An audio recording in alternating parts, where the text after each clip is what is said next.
Buying a home can be an emotional roller coaster. It can be one filled with stress, anxiety, depression in some cases, and it's something that no one really talks about. This is supposed to be the biggest purchase of your life. It's supposed to be a joyous occasion because you're owning a home, the American dream, right? But oftentimes, it's one that can be completely the opposite, especially in the housing environment that we're in right now.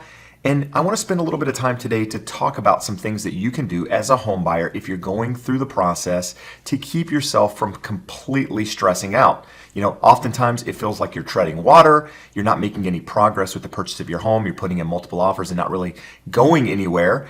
And so I want to, spend some time and talk about some things that you can do to help make the process a little bit more enjoyable. One that, you'll have good things to remember versus the anxiety and the stress of it all. My name is Jeb Smith. I'm a real estate broker here in Southern California. I've been helping buyers and sellers in real estate for almost 20 years, and I want to spend today and talk about the things that I think are important when going through the home buying process. And these are things that you can do as a new home buyer or someone that's already going through the process to help the overwhelm of it all. But before we get started, I'd like to ask a favor. If you find any value in this content at all, hit that thumbs up.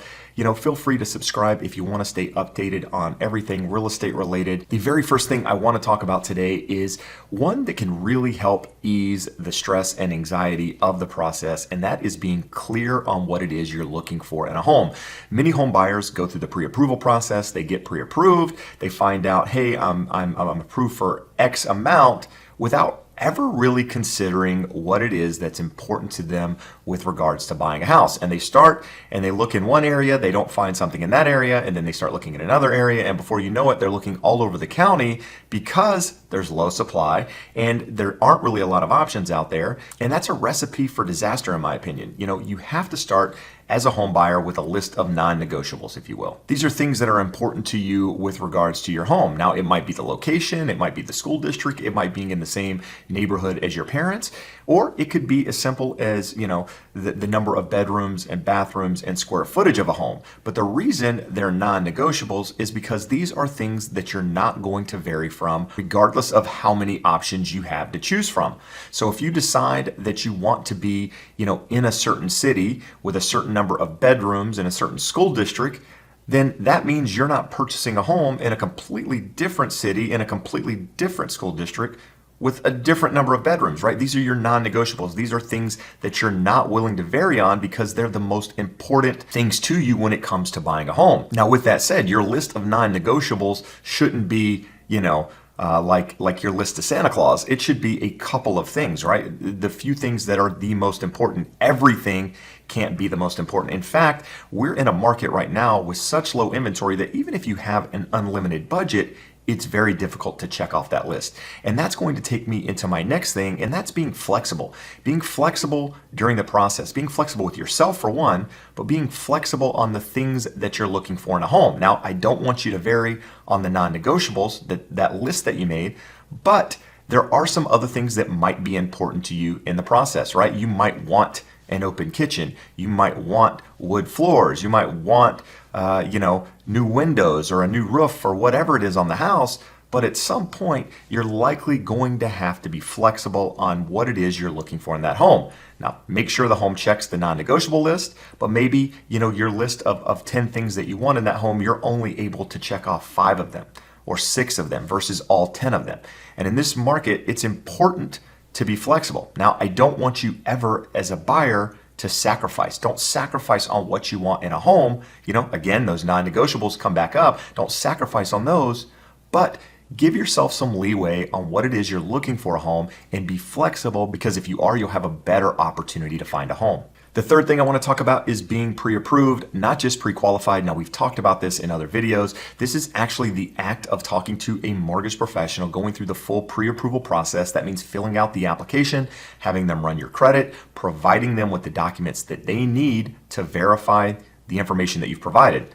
Tax returns, pay stubs, assets in the bank, that sort of thing, right? So they can verify that the income matches what you put on the application. They can check your credit scores. They can run through the whole scenario and say, hey, based on your assets, your down payment, this is how much home you can truly afford. What I often see is people get a pre-qualification. They call their bank or they do an online application online. It says, hey, you're pre-qualified for X amount. And then they call a realtor and says, hey, I'm ready to go. I've been pre-approved. When in fact, they've only been pre-qualified. And then they get into the process, they go under contract. And then once they submit their documentation to the lender comes back and says, you know what? Actually, you're not pre-approved or pre-qualified to that amount. It's actually going to be less because, the way that you put your income down didn't take into account the fact that you've only been receiving overtime for, 6 months, and we need it for at least 2 years or whatever the reason is. So going through that pre-approval process up front will verify the information on that application and confirm that you're actually approved to that amount, so that when you put in an offer, you don't have the stress, anxiety, wondering whether or not your loan's going to be approved. As long as nothing has changed with regards to your credit, your income, etc., since the pre-approval process, then you should be good to go. And the last thing I want to talk about in today's video, that I think everyone needs to hear and understand is, be easy on yourself. It is okay to stop the process and restart the process, right? It's okay to take a break from looking at homes after making multiple offers or going through the process for X amount of time and not finding anything. It's okay to take a break, right? I realize there's a lot of stress out there at the moment, a lot of people posting on social media that they bought a home, and there's this fear of missing out, you not being able to do the same thing, or you're hearing people talk about it constantly and you want to be a homeowner, and therefore you feel that you have to pull the trigger now. It's okay to take a break. It's something that isn't really talked about. A lot of times your realtor isn't going to tell you, hey, just take some time and see what happens with the market. Let's see if more inventory comes to the market. Let's see what happens.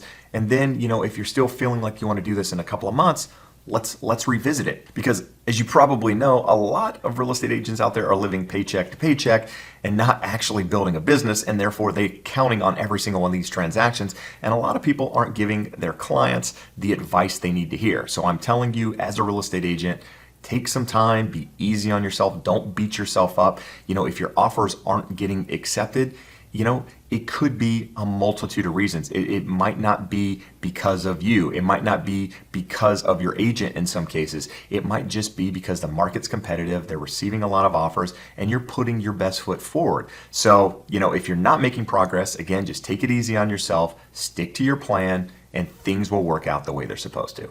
So hopefully as the market changes, more inventory comes to the market, things calm down a little bit. Hopefully the process becomes less stressful. But what I can tell you as somebody that's been doing this a long time, it is always an emotional process, right? People buy emotionally, they justify logically. So there's always going to be some emotion with the process. Knowing how to handle it is the key. But if you're considering buying a house, you're just starting the process, you want some more tips on that, do me a favor, check out this video here where I actually talk about buying a home. But for now, I appreciate you taking the time to watch. I appreciate all the support. Hope to see you again soon. Have a great day. Bye-bye.